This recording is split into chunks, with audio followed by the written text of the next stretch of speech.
Okay, are we recording? Yes, we are. Okay. Well, okay, I think we have 2/3. Yeah, 2/3 of the people here. All right. Now,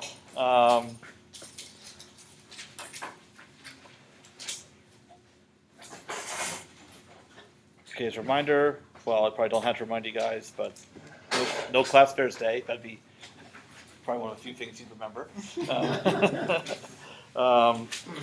And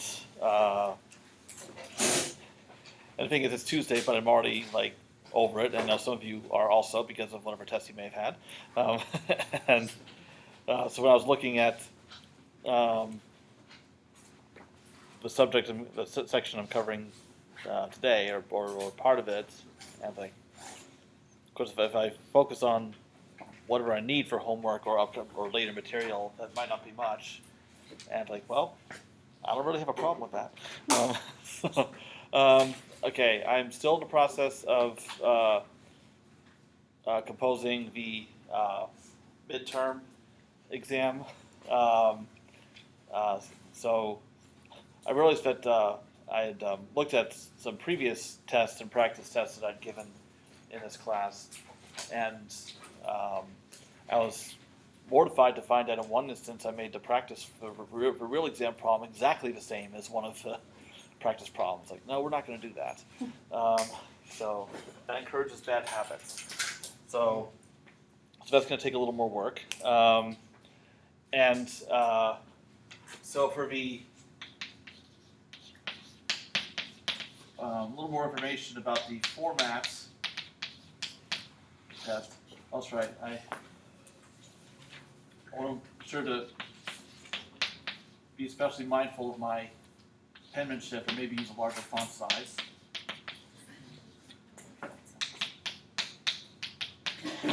Okay. So September I'll try to make my writing legible as you're watching and recovering. So as I mentioned before, 6 regular problems that of the kind that you'll see on the practice tests.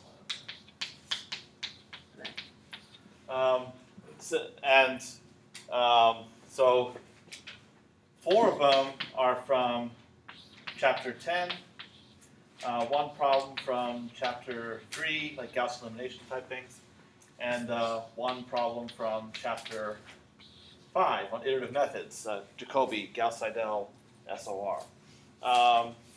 The 4 problems from chapter 10, there's 4 methods to choose from by section. Okay,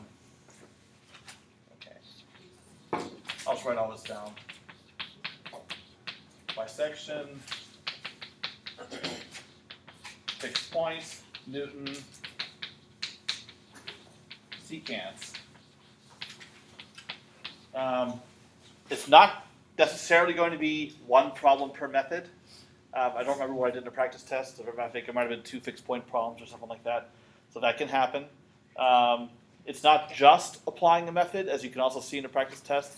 Also, like convergence properties, like when does a solution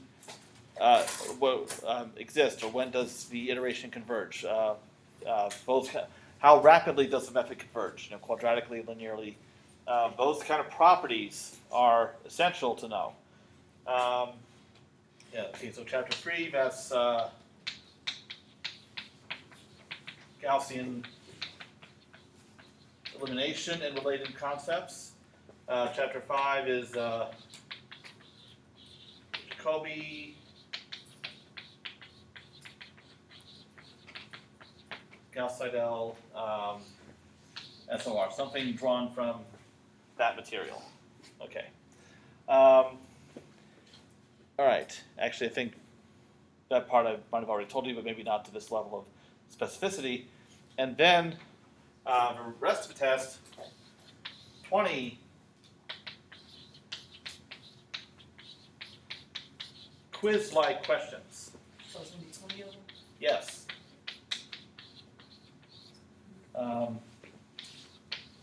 So the 6 regular problems will be 10 points each. So the 20 quiz-like questions will be 2 points each to make it add up to 100. And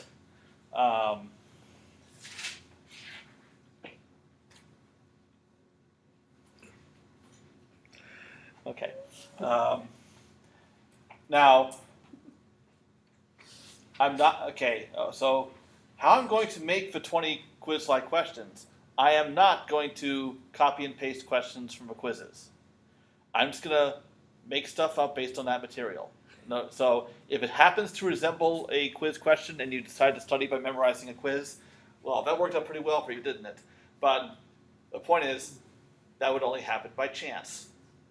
So don't just memorize the quizzes. Understand what you were writing about in the quizzes while you were copying and pasting the right sections from the book. So we'll see how it goes for you. Yes? It's not a question. I'm just letting you know I have to leave a little early. Okay. I have an event to be at 6. Okay, good to know.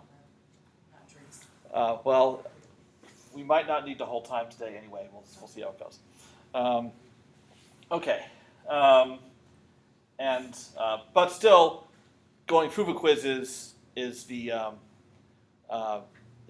best way I can recommend to study. Because it's those types of questions, short answer type things that I'll be asking. So remember, what will happen on Tuesday is the last part of class. I will dish these out, and you can get a start on them. After, prior to that in class, doing some review. Also, take some questions, whatever questions you have on a practice test, and then I will gather them up and then look at them between Tuesday and Thursday. What I would recommend you do, particularly if you regular problems, get a start on them. Take a little time to start one. Don't necessarily finish it, and then move on to the next. Because then what I can do is I can tell you, nope, you're going down the wrong path.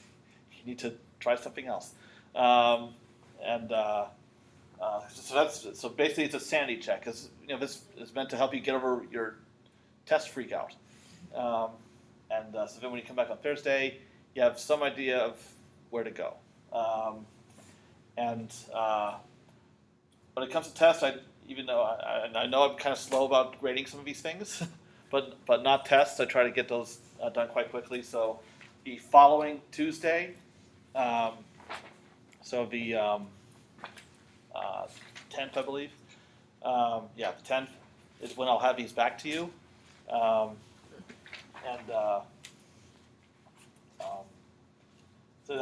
this will be 30% of your grade. I do give partial credit. I found I actually tend to be more generous with partial credit than most in this department. Some are pretty stingy with it, or it's against their religion. I don't know. Okay, so we'll see how things go.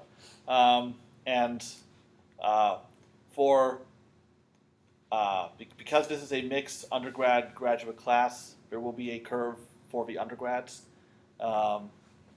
just to compensate for very unfortunate natural disadvantage. So, sorry, Kristen. I identify as an undergrad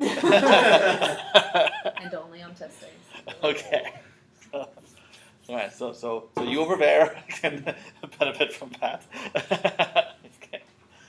All right.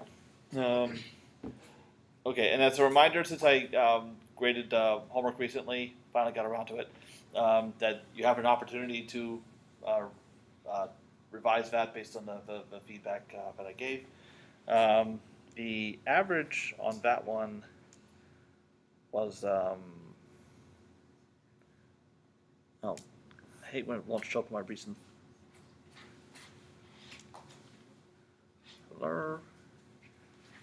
files opened, but okay. Oh, that's going to be a huge pain.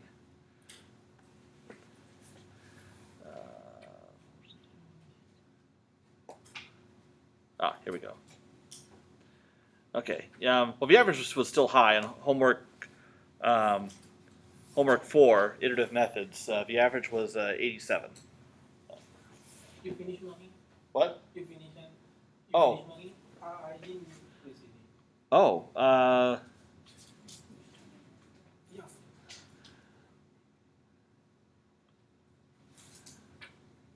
You know what? I don't think I saw it.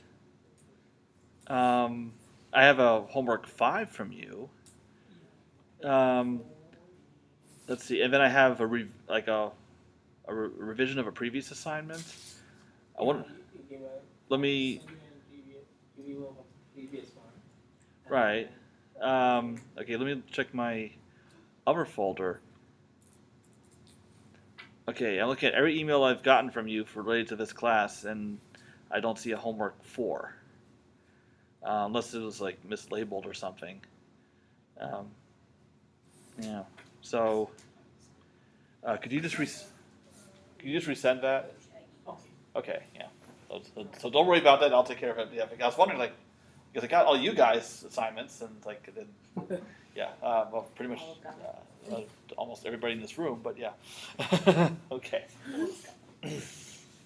All right. Any questions about the test?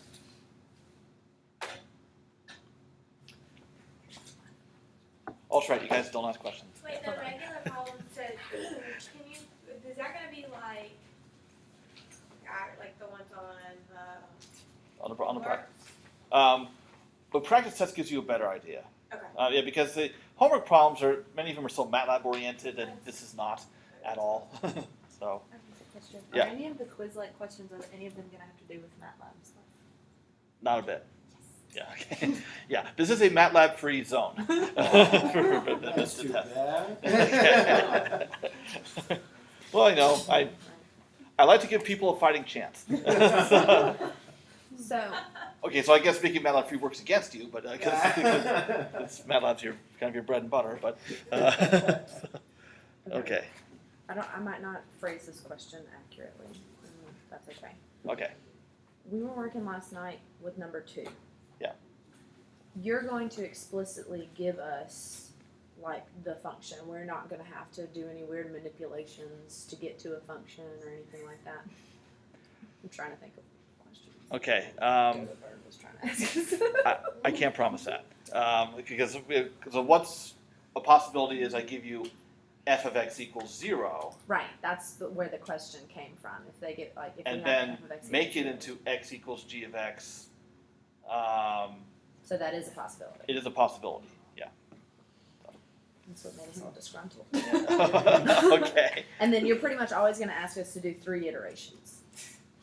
Sure. Yeah. I mean, that's what every Yeah. single one of these 3 iterations. 3 iterations. Yeah. Because otherwise, I don't want to spend all your time doing that. Yeah. So, Okay. okay. And then another random question that popped up. So with question 3, where we're using Newton's method. Yeah. We had to find k, and k was the smallest non-zero guy, and then you end up with g to the k of, so that tells you how many Right. derivatives we take. Yeah. Okay, so I'm guessing these aren't going to be anything where we, end up taking like the 15th derivative. Oh no. Okay. Nothing like that. Yeah. So. I'm the vocal advocate for other questions that have popped up. Okay. Well, I'm sure the students appreciate that. So. I'm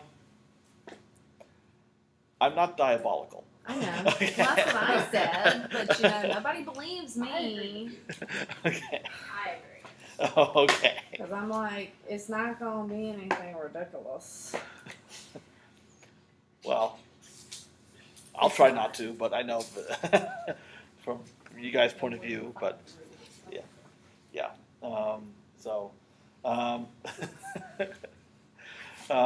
I know some professors have done some pretty dastardly things. So, You shall not be named. yeah. Okay. But yeah, because really, it's about, do you understand the concepts? And one can do that without something that's like really off the charts. 13th derivative or whatever. Yeah. Well, I mean, at some point, I mean, if you have something raised to a power, I mean, you're just 0 after 0 after 0 Yeah. is your derivative. And so that's what I said as the answer to the question. Mhm. But I just wanted to make sure that we were on the same page. Yeah, for yeah. the people that might or might not be paying attention. Okay. Can't imagine who that would be. So, okay. What idea? Okay. Are there any other questions on the test? Just looking over it. Okay. Right. Yeah. All right. Well, It's free. That's what so for no other questions on the test, then I will cover something that's not on the test, but could always be. What? So should we find more questions? You're welcome to. Yeah, what's a better use of our time? Like, we're about to learn something that's not on the test? That's it, let's find Right, more. but it could be in the final. So. There's that. There's that. Oh no! You better not be walking out now. No, I have like 20 more minutes. Oh. Okay. Are the quiz-like questions going to be more short answer? Can you give us an example of that? Because I mean, some of the answers that we came up with, like we had to know formulas and we had to know a bunch of. I mean, like, are these going to be things like, what's the definition of superlinear convergence? That's a good one right there. Boom, put it on the test. Like, okay, an example would be,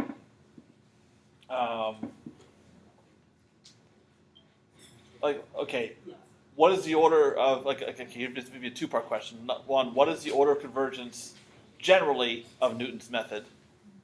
And under what circumstances would it not achieve that order of convergence? That's where it doesn't equal 0. If it equals 0, then it's not going to converge quadratically. Right.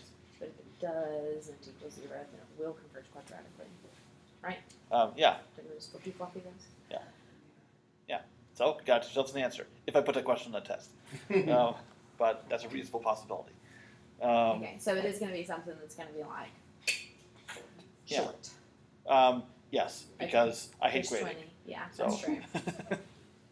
Yeah. It's either right or it's wrong. But two-parters like that are often my forte, just Mm-hmm. as you probably picked up on. So it's really more like 10 questions with 2 parts each. Or 20 questions with 2 parts each, which becomes 40. Yeah, that one. Oh, Yeah. okay, that's Yeah. So basically, this breaks down to 1 point each. So it's only worth 20% of the grade. That what you're saying? No, for 40% of grade, because 60 comes from here, 40 Oh, comes well, from you here. said, okay, yeah, the one, okay. Yeah. All right, Yeah, so 2 60%. points per numbered item. 2 points per numbered item. Yeah, but yeah, I always like to. I just have a tendency to throw out these follow-up questions. And it's 30%, the whole test is 30%. The whole test is 30% of your overall grade. Grade. Yeah. And you like chocolate, right? Milk and dark both. Yes. But keep those nuts away from me. I'm not allergic, but I might as well be. If you get him anything with nuts, I always eat it. There you go. Yeah. So nothing goes to waste. I'm the garbage disposal of his office. Okay. Anything further? I think it was a great thing Do to we waste have time. these possibly useful formulas, or is this something we need to? Yeah. No, Yeah, he'll get you're us going to have that. Okay. Actually, one thing I want to check. You should add some things to it. Yeah. Well, Can we add some things to it? Can we request what to add to it? well, hold on a second. I want to compare what I currently posted to what's in my I can show you what you're working. have. Well, I have it up in front of me. Function, fixed point, sequence. Oh. Okay, actually, on the real test, I've added one item. Which is what? Wait, huh? Oh. Oh. On the, it's about order convergence and asymptotic error constant, like the definitions of those. Oh, is that from my question from last night? No, it just happened to be there. Yeah. So yeah, it was sheer coincidence. Okay, I will take requests Okay. for other items, but I reserve the right to say no. Well, I mean, like Gauss elimination, just the code, the MATLAB code. I mean, we still have to know how to do it. just saying, like, we still have to know I mean, what just everything because you have a means. formula doesn't mean it's helpful. That's right. That's also true. I mean, we have to know how to utilize it. We have to know what it means. It's not related. You said we could throw out suggestions. Oh yeah, And you said that you had the right to veto it. So Okay, that's one of my suggestions. okay. I will consider Because it. isn't that one of the ones that we did by hand? Yeah, Yeah, where we had your A and your M and your P right. or whatever it Oh. was, and you had to replace all the thingies and you had to do the pivoting and all Yeah, that yeah. nonsense. Yeah. Yeah, no, we should get the code. Well, the algorithm in the book is actually one that is without pivoting. Well, I mean, I'll take that then. Yeah, okay. Okay, well, that might be a good compromise because you still have to understand on your own how the pivoting works. Right. Okay. What about the Gauss-Seidel formula? I mean, because you're sitting here in your solutions using the Gauss-Seidel formula. Like, I'm going to remember that at the time.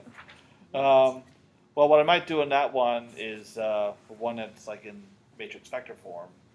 Okay. It's like you distinguish among the methods. Okay. You know. A little something, something. Okay, but yeah, I mean, but I understand how it is. If you have a formula in front of you, then like, yeah, if you don't know what it means, it doesn't do you any good anyway. Right. So, okay, but yeah, I mean, I'm not interested in so much in what you memorize, but what you actually understand. Exactly. Because sometimes the homework has given me cause to be concerned about that, or also what I see on the quizzes. It's like, you come from the wrong thing from a book because you're taking a shot in the dark. That ain't learning. So, yeah. I also find it amusing when those who may be teachers themselves do things that are very not like that, and will give them gray hairs one day if their own students do it. So, Yeah. okay. Anything more? I know we had said something last week about lightning rounds. That's what this is. That's Oh, that, okay, yeah. Good, Yeah. just wanna make sure I clarified that. Yeah. I'll try because you hadn't experienced that before. Right. Okay. Yeah. Neither one. Oh, that's right. Yeah. Yeah. Yeah. I've only used that in some classes. So Yeah, I've never, so yeah, DE. it's going to be real interesting. Yeah. Just like, what? How many Yeah. classes have I taken from you? I think I've only taken test-wise. I took one test in Cal Cal 4. Yeah. one in numerical, and then the oral exam. Yeah. And I've only taken 2 paper tests by you. Okay. Well, then it's been long enough. There needs to be another. Okay. Going once. Going twice. I'll be sure to send you frantic emails in the middle of the night, especially when you're just about to get on an airplane. Okay. See, I kind of want to ask you to verbalize and go through number 5 on the practice test, but I don't know if we're allowed to do that. Number 5. That one. Oh. I mean, I know that we have the solutions, and reading it, it's all grand and dandy, but Okay. I'd rather do that on Tuesday. okay. Okay. Yeah. So any questions you might have about the practice test, sort of a bulk of Tuesday's class will be for. Are we taking our quiz at the beginning of the test at the beginning of the class? Or No, at the no, end of the class? end of a class period. You're going to review, give us the Yeah. test. Yeah. I'm not gonna We're give you a all test gonna and then panic. review. Yeah. That's I mean, why not? just make sure. Okay. You could review Well, that's while more we fun have to the do it the test. other way. I mean, and then review while we have the Review while we test. have And the review. We got questions, you know. Hey, We're gonna question ask those 2. questions. It'd be less grading. It's true. You have a point. It'd be like, we went over that one. And then if they got it wrong, they get no partial credit. Because Yeah. at that point, it's just kind of sad. Which might make grading easier. You don't have to add up. The ideas I get from you people. All right. Okay. So, in the interest of actually covering something today, I guess I don't need this anymore. hear now.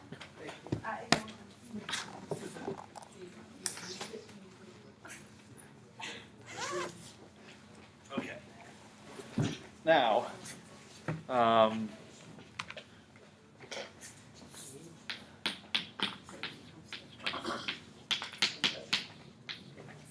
last time talking about systems of nonlinear equations.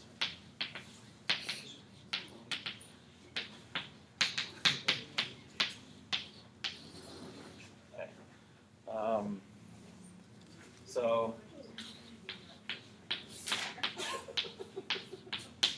solving a system of this form, f of x is equal to 0.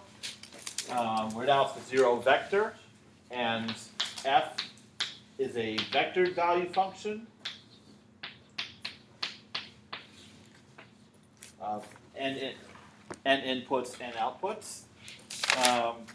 And what I did last time, that if you write this system of equations in this form, x equals g of x, then you can use fixed point iteration.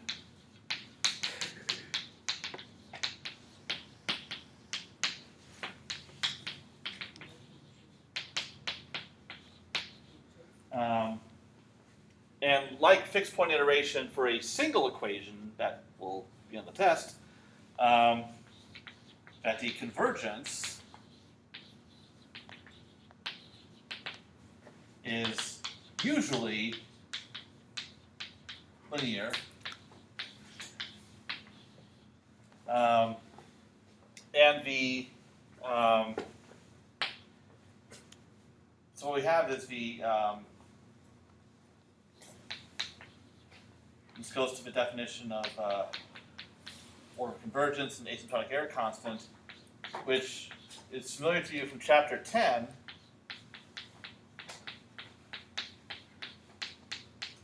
So if x star is a solution, which would be the fixed point of g or the root of f,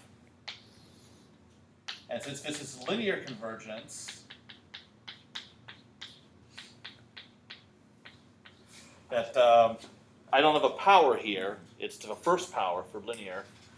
So the ratio of errors, and this is a, we call it double bars, mean a vector norm, so the magnitude of these vectors, like square root of sum of squares, or largest element, converges to constant c. C is the asymptotic error constant, which is something you have to know for the test. So I'll try to make this as test relevant as I can, anyway. And in this case, c is the spectral radius of the Jacobian matrix of G. Now, when you have one equation, it's just the absolute value of G prime. I need to add Jacobian matrix at the solution, at x star. And this is equal to absolute value of G prime of x star if n is equal to 1. That's a row or P? That is a row. And that's a, by the parentheses, what is it? What top? Oh, this? Yeah. That's a comma from a. Okay. Okay. Yeah. Yeah. These are my rows, and these are my p's, or my lowercase p's. Yeah. And that's a J. Yes. Yeah. Jacobian matrix. All right. And for linear convergence, this has to be less than 1, or we don't have convergence. So just like for ordinary fixed point iteration, G prime had to be less than 1 in absolute value. Okay. And for linear convergence, of course, the smaller the spectral radius is, the more rapid convergence will be. So the ideal situation would be if the spectral radius would actually be equal to 0. So is there some way that we can bring that about? So if I pose this question, what if C is equal to 0? Well, first, let's test your knowledge. Again, this is relevant to the test. When you have linear convergence, but the asymptotic error constant C is equal to 0, what do we call that? Superlinear. Very good. Gives me hope. Superlinear convergence. Now, that opens, it may be better than superlinear. It could be quadratic. So that would be the ideal situation. Or it could be better still. But at least we know if C was 0, we can get superlinear. So today, for the rest of today, what time is fading away. Okay. Well, we're more than halfway there. So we'll look at a variation, not just on fixed point iteration, but a variation on a method from chapter 10 that converges rapidly, and that is Newton's method.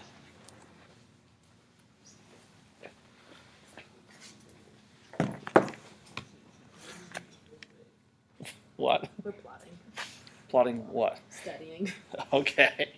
good plotting.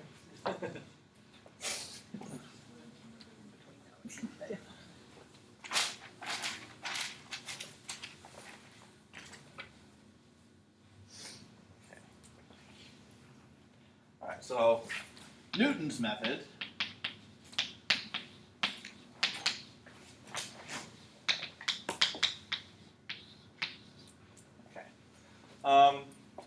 now, I'm going to write the old Newton's method for a single equation f of x equals 0. So notice I don't have any vector symbols this time. And then for a case of a system of equations, the vector value function of a vector x is equal to the 0 vector. So you'll see I'm going to write old Newton's method a little bit differently. But this will help you see how similar the methods really are. So the left side of the board is relevant to the test. So you have to choose the initial guess, and then in a loop, okay. I'm going to define this quantity, call it Sk is equal to minus f at xk over f prime at xk. And then my new x, xk plus 1, is equal to xk plus sk. And this loop will continue until convergence has been achieved. So that's the whole algorithm. Now, in the past, what I've done is I've written this in just one step. Xk plus 1 equals xk minus all this. But I'm running it this way because of how I'm going to do it for the case of a system. Okay. All right. So for a system of equations, you again choose initial guess, which will now be a vector. You have a loop.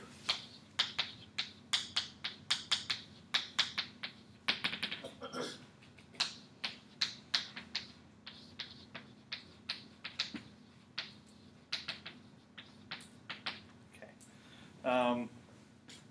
And now what you'll do is set the vector. Well, I'm going to phrase it this way. We're going to solve a system of linear equations. So we'll have Jacobian matrix of F evaluated at xk. Now this is a matrix. Times sk is equal to minus f also evaluated at xk. Now, see how this is very similar to what I've written on the left side. Another way of saying that is sk is equal to minus, and then I have Jacobian matrix inverse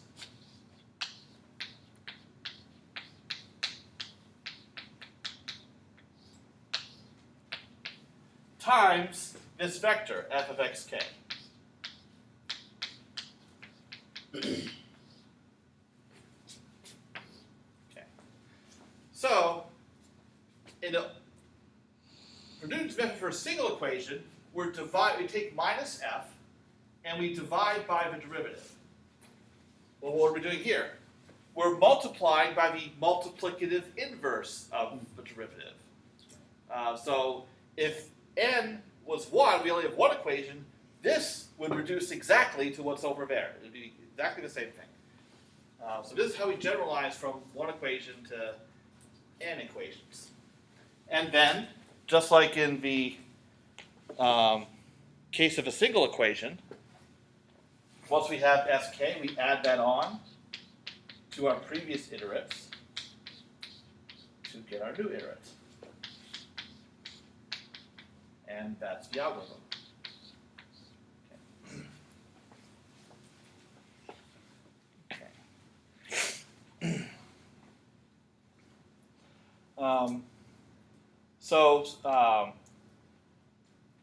So methods like fixed point iteration, Newton's method, secant method, all generalize to systems of equations in a fairly straightforward manner. Straightforward once you're comfortable with linear algebra anyway. The case of Newton's method, also secant method. Whereas bisection really doesn't. So bisection is really only useful for a single equation, unfortunately. And it's slow, so it's not even great for that case. Okay, now, so first I'll discuss the drawbacks of Newton's method and then explain why people still like to use it in spite of those.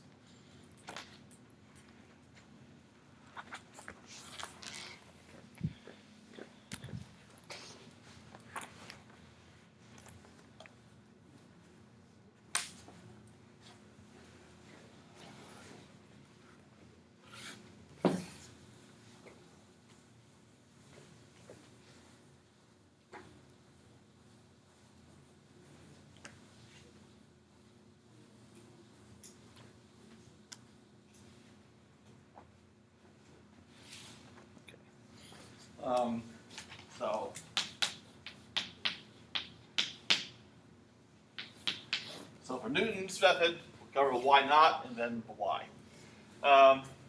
Now, there are three things that I will list. Two of them apply to Newton's method for a single equation. Therefore, something you get to know from a test. Can anyone, and you actually had to fill in both of these on a quiz, which I know not all of you have done. By the way, for the class as a whole, get your dang quizzes in. I've got a fair number of quizzes, and I know we still have some pending to grade, but the completion rate's a bit lower than it ought to be considering they're just short answer quizzes. So, who can remember the two drawbacks of Newton's method when applied to a single equation? Derivative. Yeah, so we need the derivatives. And in fact, for a system of equations, it's now even worse. Because before you had to calculate, you had to have one additional function, your f prime of x. In general, you need n squared derivatives. Because you have n component functions. Each one has n partial derivatives with respect to the n independent variables for a total of n squared. So it's a lot of work. So it just mushrooms on you for case of a system of equations.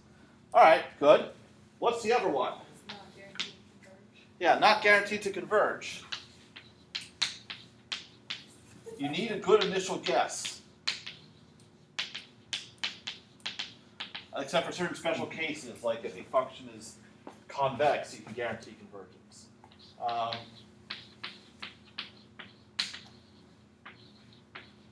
Actually, I'll was totally talking out of my you-know-what there. That's for a minimum. So the next section of chapter is Newton's method for minimizing a function. It's great for convex functions. So in other words, finding zeros of a Jacobian. It's nice for that. So yeah, not guaranteed to converge. Generally, you need a good initial guess.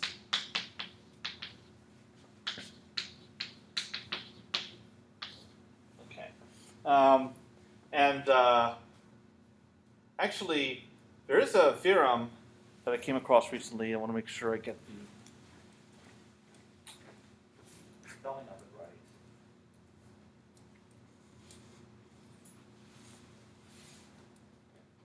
Kantorovich theorem. It's not in the book, but I think I want to work it in there.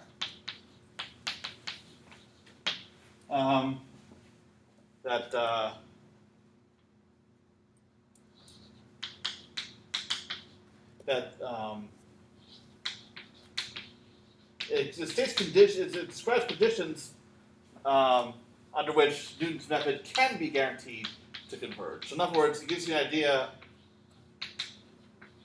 of how good your initial guess needs to be. So it's a way to give some reliability to Newton's method. So if we remember that and spell that correctly on the test, it's an extra 5 points. You are just relentless. I am, it's true. Um, Where are you down? Yeah. So under certain assumptions, if you based on the initial guess, you can guarantee that a solution exists close to that initial guess, and that Newton's method will actually converge to that solution. Okay, so those are two problems that we're aware of about Newton's method. Now, this one applies only to case of Newton's first system. You have to solve a system of equations, linear equations,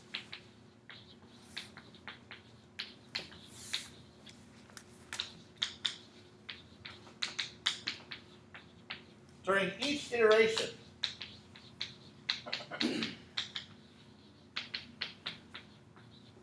And if a number of equations is large, that can be quite a blow. That's order n cubed operations, like floating point arithmetic operations, to get that done. And the thing is, you're evaluating your derivatives at a new point each time, so you have to make this matrix, Jacobian matrix, and then solve a new system with it. So what that means is, if you compute the LU factorization during your first iteration, then for next iteration you have to throw all that away and compute a whole new matrix, whole new factorization. So all that work is to be redone.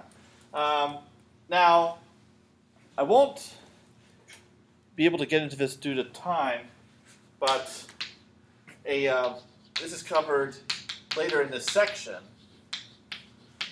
That there is a workaround that's called Broyden's method. And what that does, it's a variation on Newton's method where instead of working with the exact Jacobian matrix like Newton's method does, it approximates it in such a way that these systems can be solved much more rapidly. Well, it ends up being order n squared work rather than n cubed, but in the case where n is large, that makes a huge difference. So it's more like the similar work as to a matrix vector multiplication. So a lot of people use that in place. There's a whole family of quasi-Newton methods, they call them. Those are variations on Newton's method designed to overcome these drawbacks, especially this last one. The secant method generalizes to systems. So in that case, you're using finite difference formulas, which some of you saw last semester, to approximate these derivatives, just like we saw in the secant method. We just use one finite difference. Here we use n squared of them. But if you get rid of this expense for a secant method, you still have this expense. Yeah. So that's why you need methods like like Roydens and related methods to make this process more efficient. So, so the method, so having accurate and efficient and also numerically stable methods can be quite difficult for these systems. So actually, one of our PhD students who just finished, Amber Sumner, used Boyden's method in her dissertation, but the system of equations she was trying to solve was very badly conditioned. You had this in a quiz question, that like if the graph is flat near a solution, then that makes it very difficult numerically, and that's what happened in her case. So, dang it. Let's just have to Well, I'm done with this board anyway, so I can just bring it back here. Okay, but now that I've given 3 compelling reasons not to use Newton's method, I'm going to get into one that good reason to use it.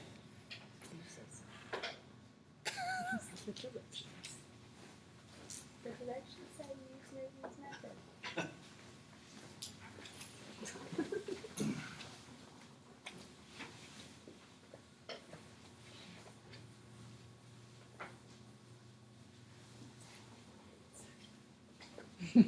Yeah, none of them read their directions. Okay. So I've gone for why not, now I go for why. Okay. Now, Newton's method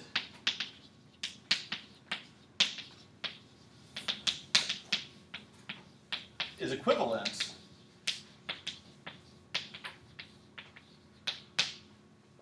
to fixed point iteration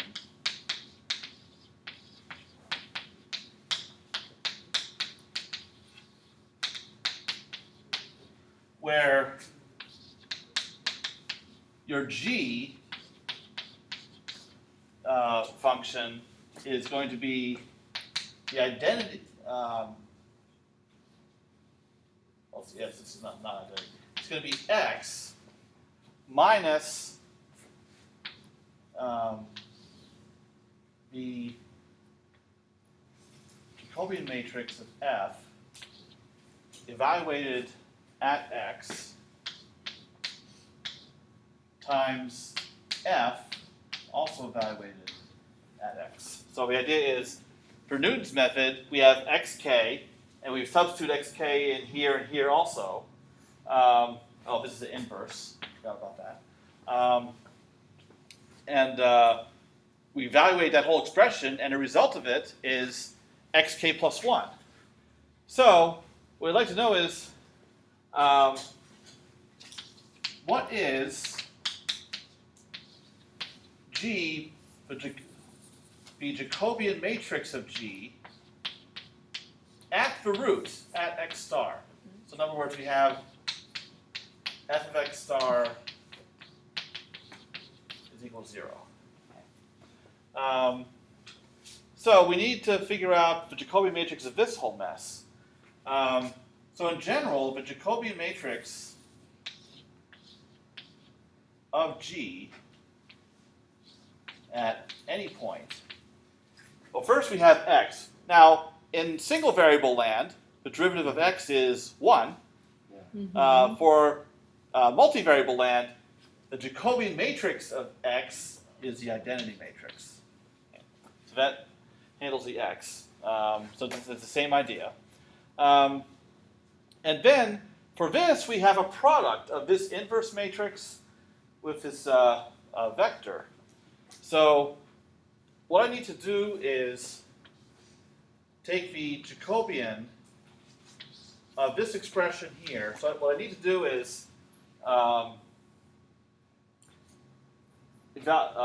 out what all of this is. So, okay, so it's going to involve like a product rule kind of situation. So I can describe here a matrix where the ij entry is the sum k equals 1 to n of, if I take the Jacobian matrix, row I, column k, inverse, keep forgetting the inverse, dang it, times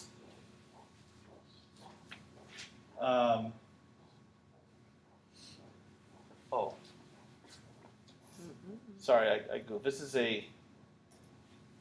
This whole quantity is a vector, not a matrix. So all I need is a ith component here. Okay, so it would be fk of x. So because to explain my notation here, f of x, I used this notation last time, is f1 of x, f2 of x, fn of x. These are component functions, and that's what I have over here. Okay. All right. So here I have a component I of this vector, and now what I need to do is I need to differentiate each of these.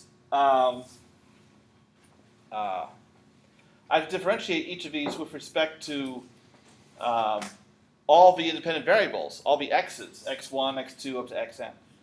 So what I'm going to get is identity minus, so now that I'm taking the Jacobian matrix of all this, I'm going to differentiate each one of these with respect to xj. So what that's going to give me is, I'm still going to have this sum, because derivative is a linear relationship.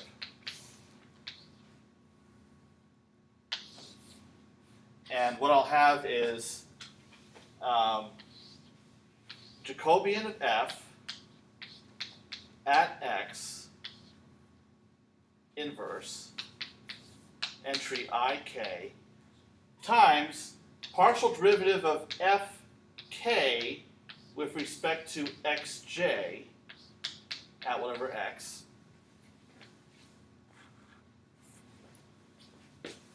plus the derivative with respect to xj of this Jacobian matrix entry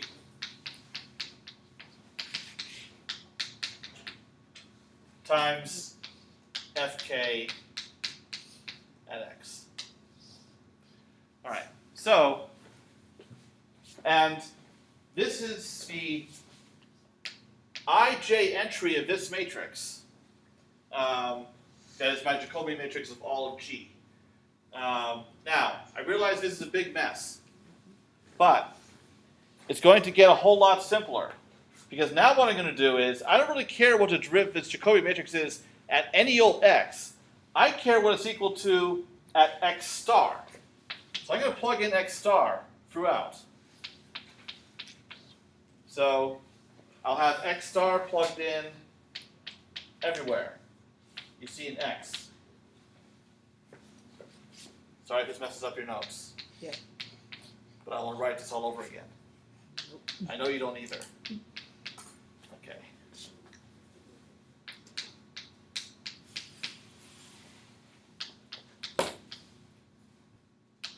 All right, so wherever there's an x, I'm substituting x star for root. Now, this is where things get better. Because f of x star is 0. That means that all the component functions of f are equal to 0 at x star. Therefore, gone. So we can forget about that term. Now, gets better still. Because this is a partial derivative of fk with respect to xj. Well, that's the same as Jacobian of f at x star, entry row k, column j. And the reason why I'm doing that is because now this entry is written in a similar fashion to this entry, also a IK entry of Jacobian, except it's the inverse. So,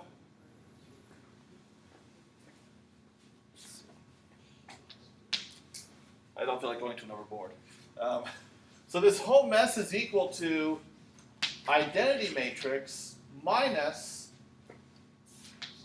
a matrix, like an IJ entry is a matrix where we have a sum of Jacobian inverse, entry IK, Jacobian no inverse, KJ.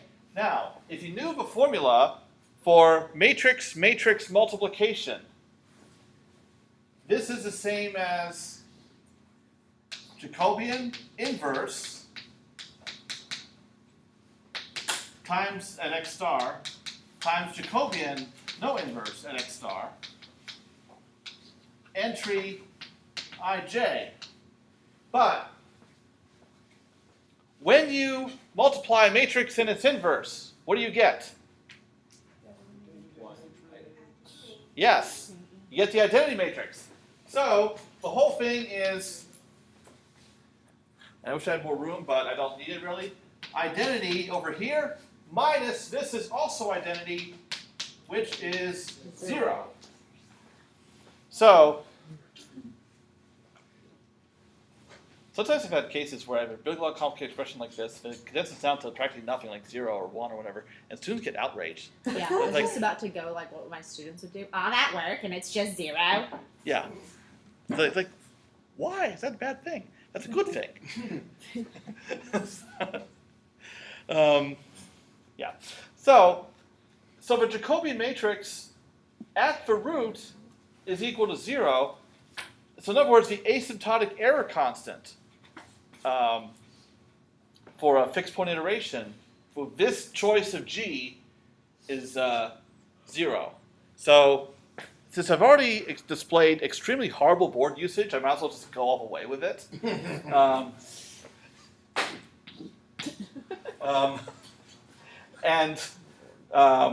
So actually, and the thing is, I haven't done enough to really prove it here. It's actually homework problem in the text, which I dare not assign.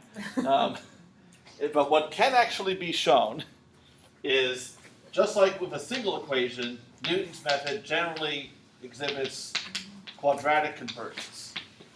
And that's why people still like to use it. Okay. Oops, I didn't leave enough room for my word. It's what I get for my horrible board usage. Okay. Okay. So at least the rapid convergence that we see for Newton's method for a single equation carries over to the case of a system of equations if you have a good enough initial guess and if you don't mind computing all these derivatives. Now these quasi-Newton's methods, like secant type methods, again, they don't converge as rapidly, but they might be more practical. In a lot of cases, what people do is, like solving differential equations, they already have a good initial guess naturally. So they might actually only perform Newton's method once. They just say one iteration, that's it. Because there's no point in continuing, because you're going to have other error anyway. And if it's rapidly convergent, one iteration is probably enough. And that makes methods much easier to analyze and evaluate their effectiveness.